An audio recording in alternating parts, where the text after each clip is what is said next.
my god, I filmed this like 4 times. Why is this so difficult? Why is this so difficult?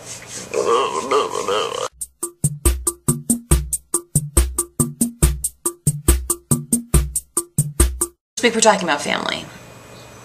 I don't know why this is so difficult, but you know, I grew up with a small family. I had my parents who were kind of strict ministers, and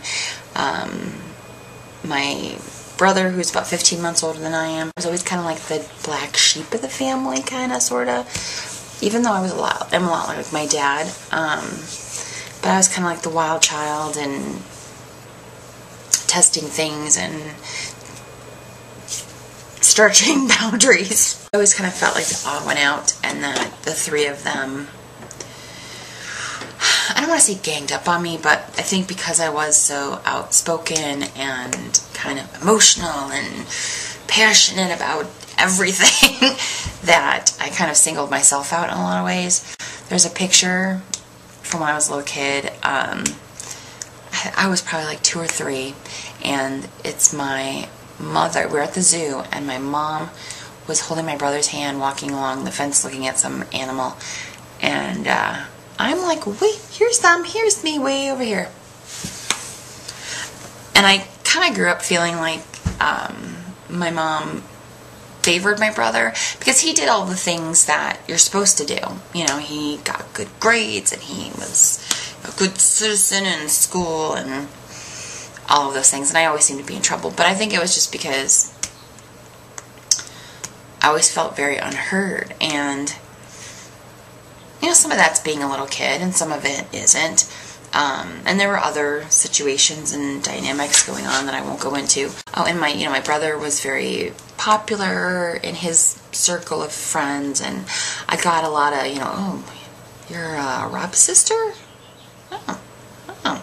But as I got older, I feel like I was still expected to be that person. I grew up very religious and conservative and all that. And when I went away to school, and I didn't have the confines of what I grew up in, I kind of went a little nutty.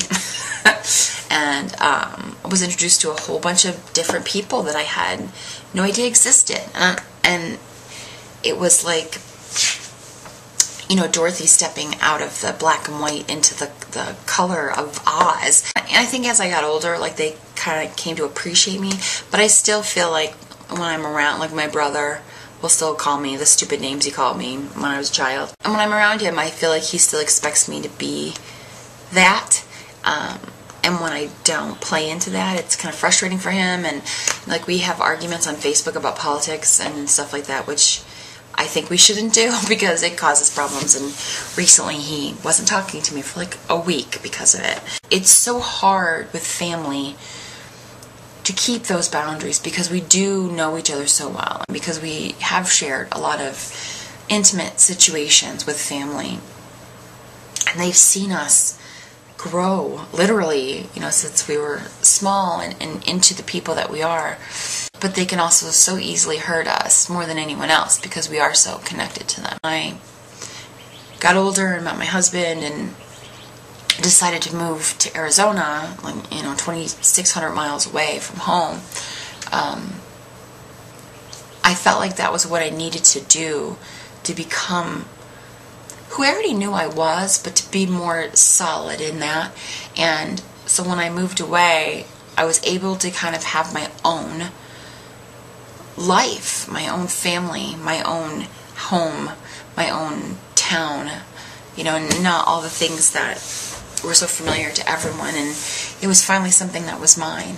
And it gave me the opportunity to set boundaries, which is so important to do with family because, like I said, they cross them so easily and think that they're entitled. You don't want to feel 12 again and in that icky space. And sometimes the family has a knack for putting you right back into it.